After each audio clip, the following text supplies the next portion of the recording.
সম্মানিত দর্শক, আসসালামু আলাইকুম। আশা করি আল্লাহ তাআলার অশেষ রহমতে আপনারা ভালো আছেন।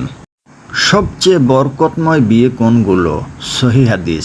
বিয়েতে কোন সুন্নতগুলো মানলে সবচাইতে বরকতপূর্ণ হয়?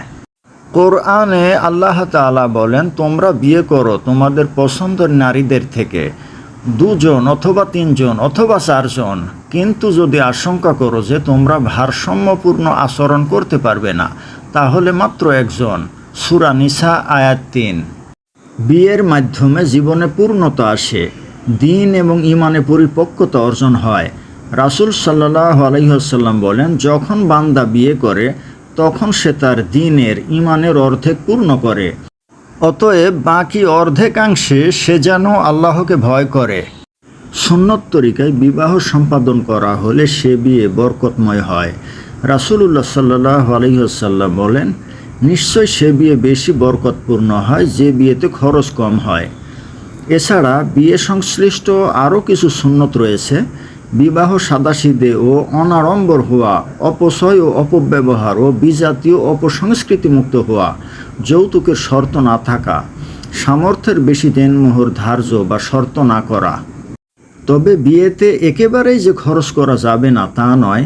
বিয়ের পর ছেলের পক্ষ থেকে ওয়ালিমার আয়োজন করা সুন্নতে মুআক্কাদা। বিয়ের পর ছেলের পক্ষে আত্মীয় স্বজন, বন্ধু বান্ধব ও শুভাকাঙ্ক্ষী ও গরিব মিসকিনদের তৌফিক অনুযায়ী আপ্যায়ন করাকে ওয়ালিমা বলে। এটি বিয়ের আনন্দ খুশির প্রকাশ করার শামিল। রাসূলুল্লাহ সাল্লাল্লাহু আলাইহি ওয়াসাল্লাম নিজে ওয়ালিমা করেছেন এবং সাহাবীদের করতে বলেছেন। রাসূলুল্লাহ সাল্লাল্লাহু আলাইহি ওয়াসাল্লাম জয়নব বিনতে জাহাশ রাদিয়াল্লাহু তাআলা আনহাকে বিয়ে করার পর দিন ওয়ালিমা করেছিলেন।